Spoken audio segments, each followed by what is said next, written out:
बार की बात है। एक जंगल में एक शेर, उसके साथ उसकी सेवा के लिए एक बाघ, एक कौवा और एक लोमड़ी हमेशा शेर के साथ रहती। वह जंगल में कहीं भी घूमते तो साथ साथ घूमते। एक दिन उस जंगल में एक ऊंट आ गया जो अपने काफले से दूर हो गया। वह जंगल में ही रहने लगा और इधर उधर से घास चरकर खूब मोटा ताजा हो गया। कौवे ने जाकर के पता लगाया, अरे महाराज, ये तो ऊंट है, ऊंट। यह किसी गांव या कस्बे से आया है, इसको ऊंट कहा जाता है। शेर ने लोमड़ी की ड्यूटी लगाई कि वह ऊंट को हमारे पास लेकर आए।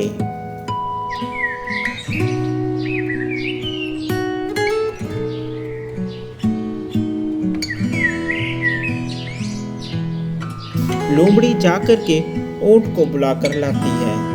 अरे भाई ऊंट, तुम्हारा हमारे जंगल में स्वागत है। तुम्हें कभी भी कोई दिक्कत ना हो।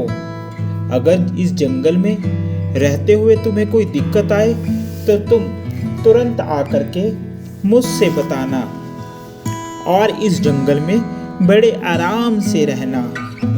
ऊंट ने शेर की बात मानी और वह भी शेर, बाघ, लोमड़ी और कौवे के झुंड में रहने लगा। एक बार शेर की तबीयत किसी कारण खराब हो गई, जिस कारण शेर बीमार रहने लगा। अब वह शिकार भी नहीं कर पा रहा था। लोमड़ी, बाघ और कौवा बहुत परेशान होने लगे, क्योंकि शेर के शिकार से ही इन सबका पेट भरता था। शेर ने लोमड़ी से कहा, अरे लोमड़ी, जाओ जंगल में कोई ऐसा जानवर देख कर लाओ जो बहुत ही कमजोर और निर्बल हो। मैं उसका शिकार करूंगा, जिससे हम सभी का पेट भर जाएगा।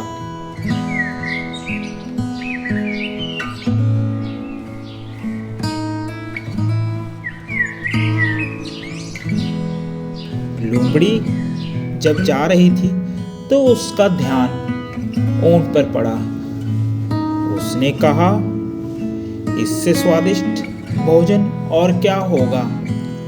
वह फिर से शेर के पास गई और बोली, महाराज, महाराज, पूरे जंगल में मैंने ढूंढ लिया, मुझे कहीं पर भी शिकार नहीं मिला।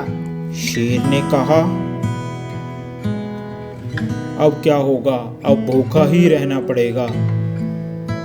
महाराज, मैं सोच रही हूँ कि क्यों ना हम ऊंट को खा लें, जिससे हम सभी का पेट भर जाएगा। एक तो वह बहुत बड़ा है। अरे नहीं नहीं लोमड़ी, उसको मैंने वचन दिया है कि तुम निश्चिंत से रहो इस जंगल में। अगर कोई भी दिक्कत हो तो मुझे बताना, मैं उसका शिकार कैसे कर सकता हूँ। अरे महाराज, अगर वो खुद ही अपने आप आ जाए, समर्पण हो जाए कि आप मेरा शिकार कर ले, तो आप उनका शिकार करोगे ना? शेर ने कहा, हाँ हाँ, क्यों नहीं। अगर वह खुद मरना चाहता है या वह खुद चाहता है कि वह हमारा भोजन बने तो जरूर खाएंगे।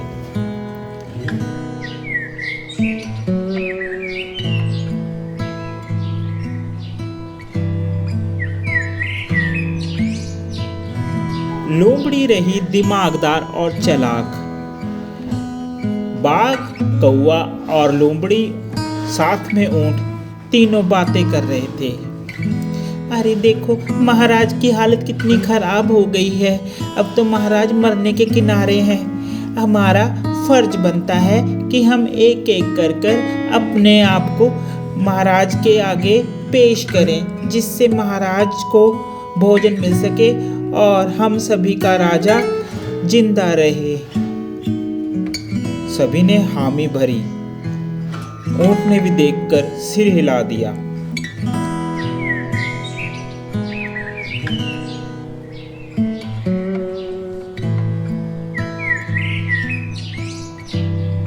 जब वह शेर के पास पहुंचे तो कौवे ने कहा, महाराज महाराज, आप मुझको खा लीजिए।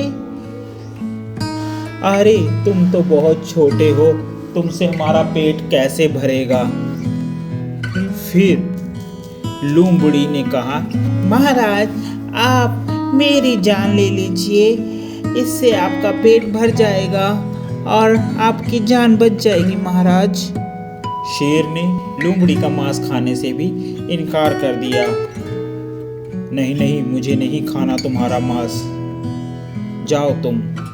उसके बाद बाघ भी आया और बाघ ने भी कहा, महाराज आप मेरा शिकार करें, महाराज आप मुझे खाएं। मैं आपके लिए अपनी जान देने के लिए तैयार हूँ, क्योंकि आप तो हमारे राजा हैं, राजा। बाघ की बात सुनकर भी शेर ने कहा, नहीं नहीं, कोई बात नहीं है, मैं नहीं खाता तुम्हें। उसके बाद बारी आती है अब ऊंट की। जब ऊंट आता है, ऊंट सोचता है, राजा ने कौवे को भी मना कर दिया है। अरे राजा ने तो कौवे को भी मना कर दिया और लोमड़ी को भी मना कर दिया है, साथ में उसने बाघ को भी मना किया, तो वह मुझे कैसे खा सकता है? आखिरकार मैं उनका साथी जो हूँ। जैसे ही ऊंट आया और ऊंट ने अपनी गर्दन नीचे की, महाराज मैं बहुत बड़ा और हट्टा कट्टा हूँ, आप ऐसा करिए मुझे खा लीजिए, जिससे आप सभी का पेट भर जाएगा।